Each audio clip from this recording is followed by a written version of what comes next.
Good afternoon, and thank you for joining me. Again, this is Richard Pacheco with Unity of Northeast Pennsylvania, a positive path for spiritual living. And we are coming into the ending days of our Lent practice for 2021. Easter Sunday, of course, tomorrow will be our last practice in this episode. So, again, even though we're ending it as far as the dates in the book, realize it's a 40-day practice that you can go back at any time through our playlists. And I know that some I have to adjust to make sure they show up in the playlist, but it's something that you can do over and over again. Each one of these affirmations don't have a date on them. They're used for you to be able to continue your practice. You know, it's been a great weekend. Both my little ones have celebrated birthdays, and I remember when they were so little, and how time flies and how time is moving. And again, we say time is an illusion because there is no linear. It is just the perspective of time that we have, but still in all, it feels that way. Time brings, time takes away. That passing just continues. And that's where we are today as we enter into Holy Saturday. I remember being a young boy in Catholic school, and I was an altar boy.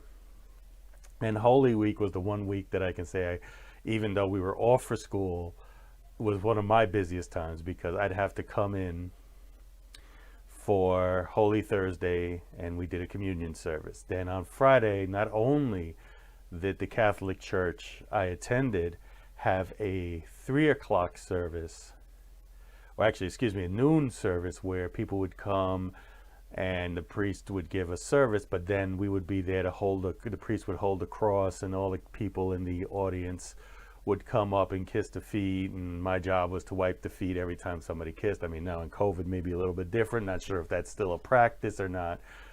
But then one of the things that we did afterwards was my church used to do a procession. So if you know anything about the Stations of the Cross, we would literally parade through the streets of Manhattan, and the only person that I ever felt sorry for was the priest in front of me, because he literally had a large cross that he would carry on his shoulder through the streets of Manhattan, excuse me. And me being the biggest altar boy, of course, I'd have the gold cross that you would see in many of the Catholic transmissions, or I'm sorry, broadcasts on television. And I would carry that behind him, and we would walk the streets of Manhattan as we had both the English and Latin communities together, carrying statues, singing songs in English and Spanish.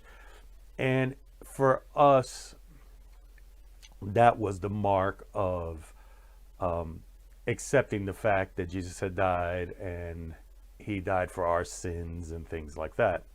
So Holy Saturday, which is what we're talking about today, was a time of contemplation. Now, I never attended, because of my age, the vigil. And they used to have an overnight vigil at the church where they would sit and, pray and meditate and things like that. But, as an altar boy, and I was a young boy at that time, we didn't attend that one. We would be there for Easter Sunday.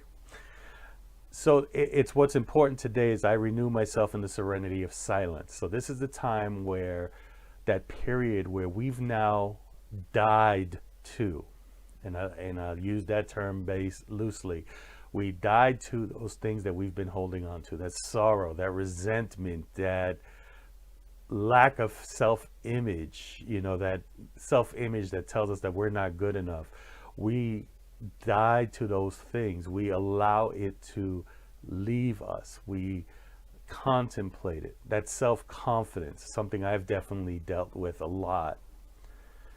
That afraid to do things, afraid to speak my mind, afraid to move forward with things because of what people may say about me. And I'm using myself as an example, but I'm pretty sure that most of you out there feel the exact same thing. And sometimes it is returning to center. Lee and I had a conversation recently where we talked about being in that place where we're in between two worlds. We're in between two people. And that's what today is. Today is the day that we realize that we're letting go of that old self of ours. And we're resurrecting to the person we've already been. We just didn't see it. We allowed our ego to blind us. And when we realized that there was a divine person in us, that there was a God in us, when there was a Christ consciousness in us, when there was a Buddha nature in us, when the Prophet Muhammad showed us a way, when all the luminaries out there showed us that we were better and could rise above the thinking that we were, it was that period of time where we had to contemplate. We had to go through a crucifixion. We had to go through chemicalization. So Friday was our day of chemicalization. Today is our day of contemplation, where we relax in this silence, where we relax in this time, knowing that on the other side of the hall, there's a door that we can walk through and be the number one person we can be for ourselves and for the people we encounter. So let's go to the reading. Didn't even realize the reading today, or from yesterday as well, is by Kelly Isola, speaker, teacher, Lee Summit, Missouri. She's actually working with one of my mentors right now on an online project where they're taking their ministry online. And it is, I renew myself in the serenity of silence. In the Jewish tradition, Saturday is the Sabbath, the day of rest. Even Jesus' deceased body rests on Saturday. We cannot go from Friday to Sunday without a space in between. It is referred to as liminal space, the crucial in-between time of quiet where most of our mental, emotional, and spiritual lives unfold. We may think nothing happens in this space, yet it's where everything happens, a day of surrender and trusting. We surrender to the understanding that we cannot skip the darkness of the tomb. We pause to reflect on the images of the cross and the tomb, both showing us how to build pain, how to hold pain, and how to be transformed by it. We trust that after crucifixion comes resurrection, after wounding comes healing, after injustice comes mercy. Most of our lives are spent in Holy Saturdays. Our days aren't always marked by the unbearable pain of crucifixions or the joys of resurrection. We also often live in between, experiencing darkness, yet by engaging that silent space, divine discovery emerges and life is renewed. After 2 days, he will revive us. On the third day, he will raise us up, and that we may live before him. Hosea 6:2. And it is exactly that space. It is that space where we are. And a lot of times we're in that. We like to use the label limbo. We're in limbo.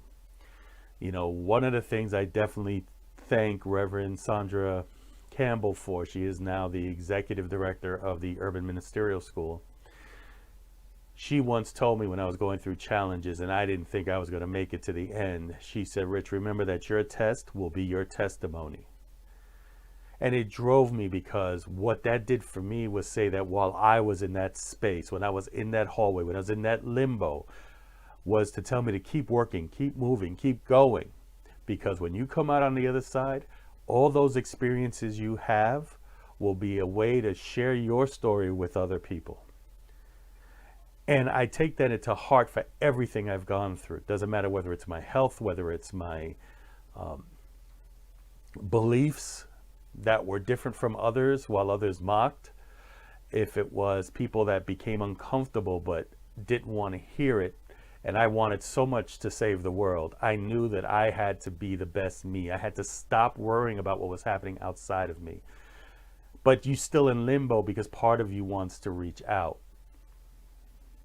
And part of you knows that you need to be you. And in time, people will follow.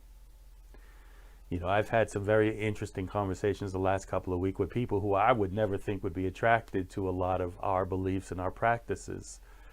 And it has opened up my heart to know that the choices that I need to make are there. I just need to make them and act upon them.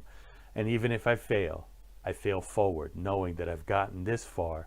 What can I do at this point to tweak it? So today, in rest, in relaxation, take that time to just relax as we talk about resurrection tomorrow.